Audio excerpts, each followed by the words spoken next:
Potevi far entrare pure a me.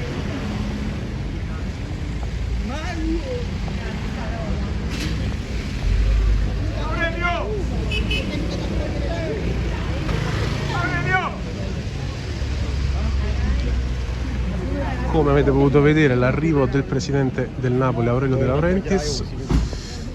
Come dicono qui i tifosi al mio fianco, probabilmente sarà venuto ad accogliere la Juve, chissà. Sta di fatto che appunto questa è la sede solita dei suoi soggiorni a Napoli e ovviamente coincide poi con la sede del ritiro della Juve, essere il van di De Laurentiis che lascia l'hotel Britannique.